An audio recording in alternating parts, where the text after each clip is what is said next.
Suicide is a tough topic, but the Washington County Reach4Hope Suicide Prevention Coalition wants you to know that there is always hope. We are a caring community reaching out to provide compassion and hope for a community free of suicide.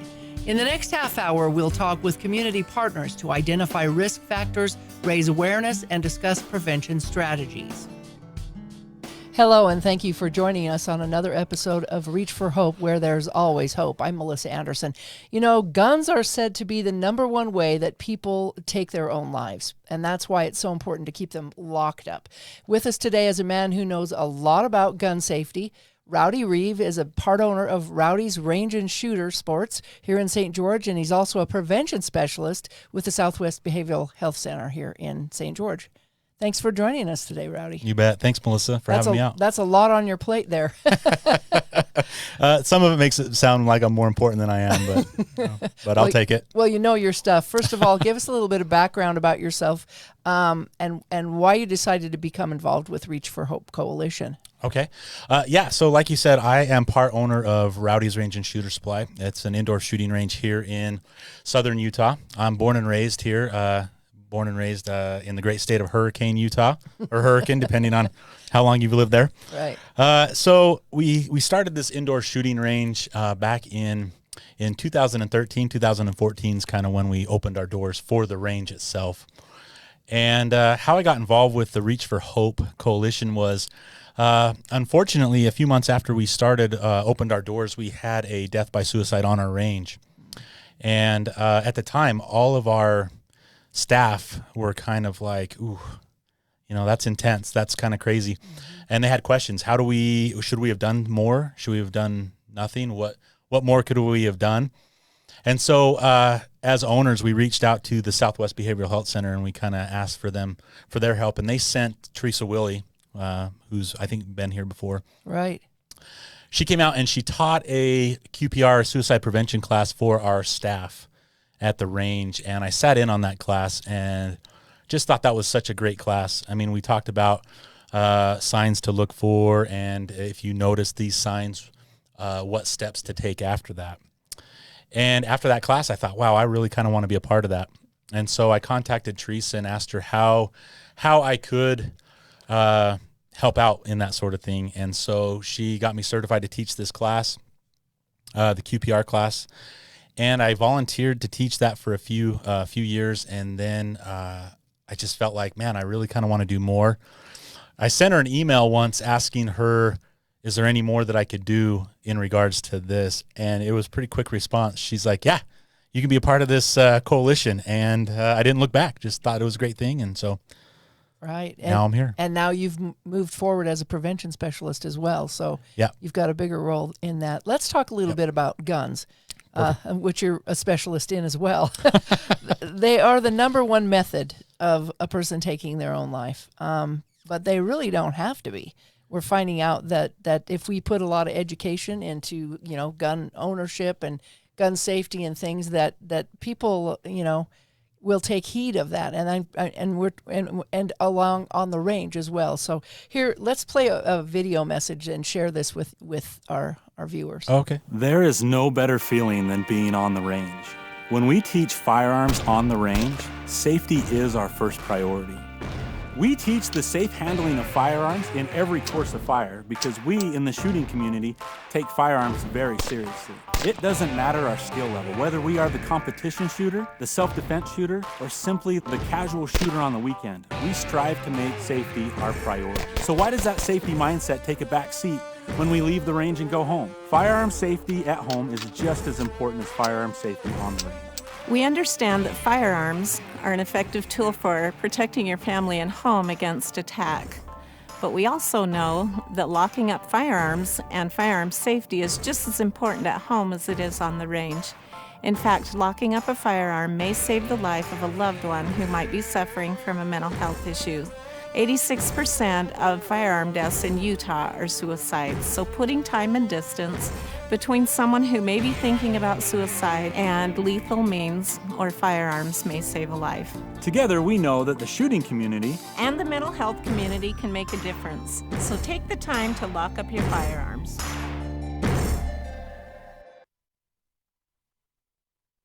There was Teresa in the ad as well. Yep.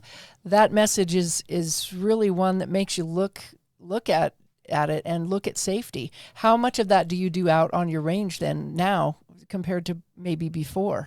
That's a great question, and I really like that video. I really like that it can show that there is a relationship between the mental health community and the firearms community, one that a lot of people in the firearms community kind of step back from, and I think that they're doing a disservice there. But when you get down to it, it's kind of interesting because when you're on the range teaching a class, and it doesn't matter if it's like a 1-day class, a 4-hour class, or a 5-day class, anybody I say this a lot, anybody that's worth anything, any instructor that's worth anything will teach firearm safety on their range, regardless. We teach it in every class that we've taught as far as firearms go. As far as what it's been like before, I can't really comment on that, just because ever since I started taking a structured firearms class on a range where I am shooting a firearm, safety has been taught in these classes. I've heard of instructors that just kind of brush it off and things like that, but I think it's important. It's key. I mean, firearm safety should be in everybody's vocabulary if you're having a firearm. It's part of being a responsible gun owner. Right. And I think that's huge. Right. Now, I remember taking hunter safety when I was 12 years old and going out and knowing where to not point the gun. Yep. how to store it, how to travel with it, everything. Yep. So I really think it's important to start young if you're going to have kids have access to weapons, that they understand that they are and can be lethal. Sure. Another reason why I believe that we're seeing an increase in firearms being used as a method for suicide is among middle-aged men. And you also did this commercial that's out. Let's take a look at this one. Okay. Middle-aged men are the most at-risk demographic for suicide. We are just as likely as anyone else to experience major suicide risk factors, including depression, drug and alcohol abuse, and access to lethal means. However, we are less likely to access mental health services.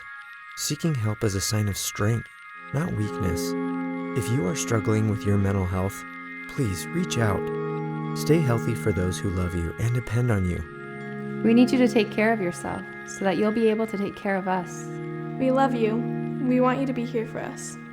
If you are in crisis, please call the Suicide Prevention Lifeline at 1-800-273-TALK. That's 1-800-273-8255. Now, for people who couldn't visually see that ad, you were sitting there kind of in despair, but not moving, just looking while the kids were wrapping around the table and they were trying to talk to you and talk amongst themselves, but you were really not there. You were kind of zoned out. Tell us what that was trying to portray.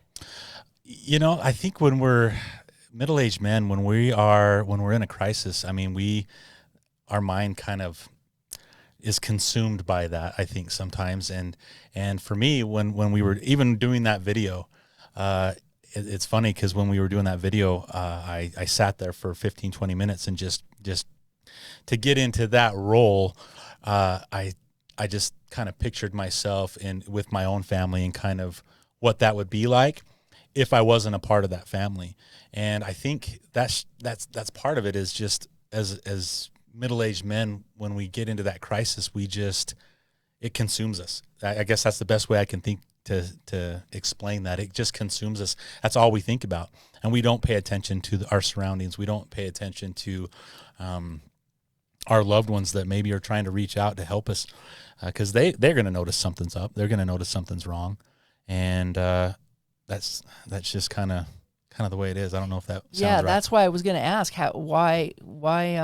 why middle-aged men? Is it something that processes in the brain to think that you're maybe getting older, or I don't know. Why would middle-aged men be the ones that would be the highest risk? You know what? I think there's a lot of different reasons for that. I think a lot of it is, hey, we're for me personally, I mean, there's been moments where I have sat here because I'm kind of the middle-aged man that's kind of hanging out there, and for me, there's been moments where I'm like, holy cow, I'm I'm moving on in years, and I really haven't accomplished what I want to accomplish. Man, I feel like a failure. And then it just kind of like a snowball going downhill. It just kind of evolves from that. I'm speaking for myself personally. I think each person's different. Right. But the depression's there and the anxiety's there. It's just and depends. that's why we need to recognize those signs and get help right away. Yes. But firearms are also accessed by youth, and this is a big one because parents need to understand that youth, if they don't store these weapons properly, that youth can get a hold of those too. Let's take a look at another video that shows about that, and this one's a message by the Utah Prevention Suicide Coalition. Great. Mom, Dad, Try to understand. sometimes I'm gonna be a little impulsive. Sometimes I'm gonna be a lot impulsive. I mean, I'm a teenager. Like when I went through that really bad breakup. to you, it may have been no big deal. But to me, it was my whole world. It was my whole life. Remember when I got arrested? I actually thought that I would never be able to show my face in school again. And when that rumor about me started spreading, All over social media. I thought it would never end. Like, I thought the only solution was for me to end. Not to freak you out or anything, But the leading cause of death in Utah, For teens, is suicide. And nearly half of those suicides are from firearms. and sorry, but they're usually yours.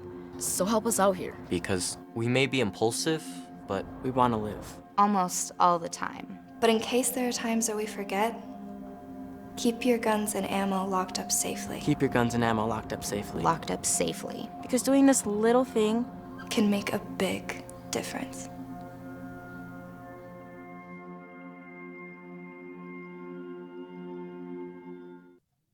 I think that was very powerful. I was just going to say, that's a powerful message right there. It is. It's the kids telling, here's what we're going to do, and it's yours. Yeah. How do we store our weapons, and should we store the ammunition separately? What do we do? Absolutely. I think, I mean, let's just call it what it is. Storing our firearms is really important. It is. There is no substitute for it when you think about it. When we get home, when I get home from the range, I'll use me as an example. I get home from the range. I've been out shooting. I've been out doing my thing with firearms. I get home, and whatever firearms I've taken with me, they go immediately into the safe, and they're locked up. They're locked up away from my kids. I've taught my kids from as early on. I was going to say from day one, but from early on, I've taught my kids safe handling of firearms. Don't be messing around with these firearms, kind of thing. So they're pretty aware of it, but I don't want them to ever be in a spot where an accident can happen. And so I keep them locked up. And the funny thing is I teach firearms on the range, and I also teach a suicide prevention class. And when I talk about locking up your firearms on the range with people that are there shooting, I incorporate that into every class that we teach, and it's accepted. Everybody's like, yeah, that makes sense. Let's do that. Like lock them up, keep the ammo away from the firearm, and lock them up, keep them out of the reach of kids. And everybody agrees with that. Mm-hmm. So that terminology is great. When I teach a suicide prevention class and there are gun owners in that class, and I teach the exact same thing, I don't even change the wording. I'll teach the exact same thing, but if I put suicide in front of it or suicide prevention in front of it, all of a sudden there's a little bit of pushback.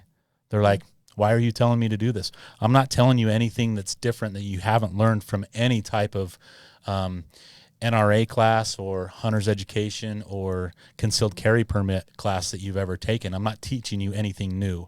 It's just... unfortunately, suicide is a taboo word for gun owners, for anybody, I think, really. But right. So. Now, there are gun locks, which we saw in the one video, but there's also gun safes. And you recently paired up with Reach4Hope Coalition, and they got some gun safes from you. Tell us a little bit about that and who those are for and who might be eligible to get a gun safe. Absolutely. So, yeah, Rowdy's Range and the Reach4Hope Coalition kind of got together, and we got the Reach4Hope Coalition purchased a lot of these biometric safes from Liberty Safe. And if I mention biometric safe, there's a lot of gun owners out there like, okay, those are really nice safes. Liberty Safe does a really good job on that. But what we do is we offer those for people that meet a criteria or requirements are there. For one, they have to have a firearm in the home.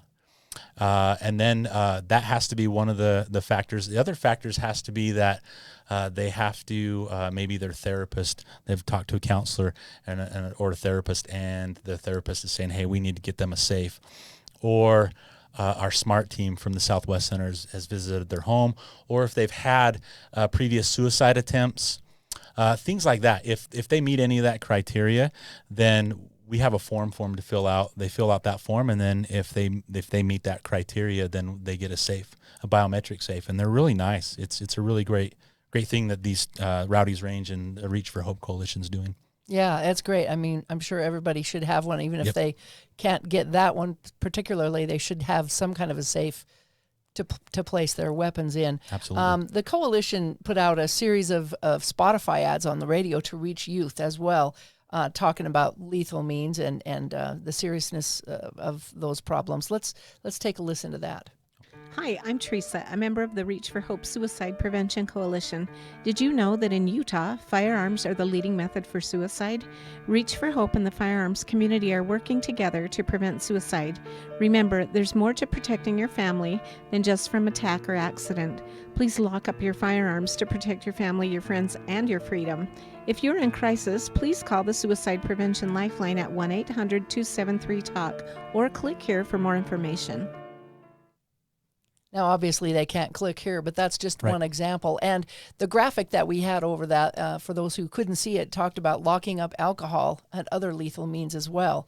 Tell us a little bit about lethal means lethal means. It could be alcohol should be in a safe place too, as well as your prescription medication, correct? Absolutely. I don't think it's sometimes we do get, especially in this community, we get hung up on firearms. When we talk about locking up things, we talk about firearms because it's right there. It's 86% of all suicides are done with a firearm. But what that other percentage was, where does that come from, right? And we talk about overdoses with prescription medication and alcohol and things like that. It's just a good practice. It's a good thing to lock up those things that can harm our youth, ourselves. Right. Yeah. Very good. You've also co-founded a positive empowerment initiative on YouTube here in St. George with Dave Harris here at the Dixie State University. He's a professor. How did you guys come about this, and what kind of things do you talk about? That's kind of an interesting story. Dave and I have been friends since, I think we met the summer before 8th grade. So it was a long time ago. But we've been friends since then. We've kind of had this this outlook on life that's just kind of, hey, let's live and have fun and that sort of thing. We got together in 2019, and we were talking about all the negativity, all the weird stuff going on, and especially with youth. And we were just kind of like, oh my gosh, how can we help this? What can we do to help? And Dave's actually the one that spearheaded it. He came up with this kind of the positive empowerment initiative, and he said, hey, we should figure out, take these everyday occurrences or these things in life that most people see as negative, and we should just help to promote the positive that's in life in general. And so we try to talk a little bit about that. We mention things in life that maybe get people down, may depress people. And we just say, hey, we don't understand what you're going through. Nobody can really understand what you're going through, but there's more to life than this. You're not alone, and there's ways to get around what you're doing. So in life, we tend to do that, don't we? Right. We make a mountain out of a molehill. We blow everything up bigger than it might be because our mind is very powerful. Yep. And what we do with it, sometimes we get that fear factor in there. Yep. And we really don't know how else to do it unless if we train it to calm down. What kind of tips do you have on what maybe people could do in that moment to just calm down or think, wait, I need to redirect? Kind of say, okay, this isn't as big as I might be making it, or even if it is, I got to go for a walk, or I got to go run, or I got to do something besides think of things that might be more dangerous. Yeah, and I think you just hit the nail on the head with that one. One of the best things that people can do, and this is something I do or try to do on a regular basis, and it's simple, but it's probably one of the best things you can do. Take a walk. just get outside, get some air. I mean, nowadays it's especially with the things that have been going around in communities lately, we may feel like quarantined or we're home more, and that has its good points, that has its bad points, and part of that is we need to get out more, walk around. Just the other day, one of my kids was feeling kind of bummed out, and he's like, man, this is not good. And I'm like, hey, we should get out. Let's go for a walk, or you should get out and go for a walk and go do something. And we talked about the benefits of that. It's something so simple. Just get out, walk, get away from the screen time. Right. Little things like that I think we take for granted, and that's what we need to do. That's right. Yeah. Even if we're listening to a podcast. A really good walking. podcast. A good one, right? Yeah. How do we reach out to others then? How do we notice we see these signs? What do we do for them? It might be kind of hard if you see a stranger who's sitting there depressed on a bench. What do we say? What do we do? That is a good question, because a lot of the time it's not as easy as it sounds, especially for a lot of people. It's like, oh my gosh, am I going to go talk to this person? I think if we were to be honest with ourselves, we would notice. We notice more than what we think we do. If somebody's not doing well that day, we pick up on that, and whether we act on that or not. I like to consider myself a fairly good people person. I like to talk to people. I like to meet new people. For me, it may not be as hard, but I know people that just the idea of them approaching somebody, whether they know them or not, is earth-shattering. They won't do it. Mm-hmm. But there's so many different ways that we can do that. I think just letting somebody know that you're there, mm-hmm. to listen to them if they want to talk, is a huge thing. If you notice a friend that may be going through something, all it takes is a call, a conversation face-to-face, or even now we got that beautiful thing called texting. It's been around for a little while. Right. If I notice something from somebody and I'm like, oh, but I'm maybe a little shy about approaching them, I'll text them, hey, I noticed this. I'm here if you need to talk. Just somebody knowing that somebody else is out there ready to listen is huge. And just a simple smile. Yep. If you don't have your mask on, right? You don't have your mask on. Actually, I saw a little kid the other day, and I smiled at her, and I had my mask on. And I was like, how did she know I was smiling at her? And I asked her mother that. She said, she can see it in your eyes. Yeah. So even though our faces may be covered, there is more to that. Absolutely. I'm the same way. I'll smile at people, and I don't know if they can see it or not. And then I realized I've got these really horrible smile lines right here on my eyes, and people either think I'm creepy or I'm smiling. I don't know. So, but take that time. It's important to take that time to Absolutely. reach out to people, because that's what we're here. Real quickly now, how does the Southwest Behavioral Health Center been reaching out? Besides all this, you do a lot of speaking, and they've been reaching out as well. Yeah, they've been doing some great things. One of the things that, two of the things that I really kind of want to make mention is to get the word out there. We, if you contact the Southwest Center, we do QPR, Question, Persuade, or Refer, suicide prevention classes for free to anybody that wants to host that, and we'll come out and teach it. We've got a lot of different instructors to do that.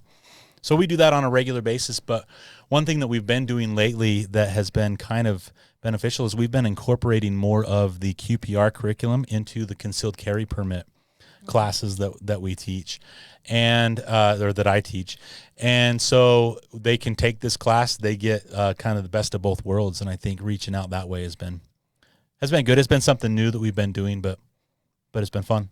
It's been good. Yeah, I mean, any little bit that you can do to help out there, and we need to talk about that. That's why we have this radio show, and we're vodcast, and we're getting this out, because people need to know more about that. We can talk about this issue. It's not taboo anymore. Nope, I agree with you. I think the more that we can actually just, in any aspect, talk about it more, it gets out. And, Melissa, you've been almost every big event that I've ever gone to, suicide prevention-wise, you've been there. You've been videotaping or doing a story on that, and I think that goes a long way as well. Right. So my hat goes off to you for that. I think that's great. And it's all part of getting out there and talking to people. That's right. And my job, I kind of consider that my job as a firearms instructor is to bring that to the firearms community. So right. Anything we can do to help. That's what we're supposed to do. Any last quick thoughts?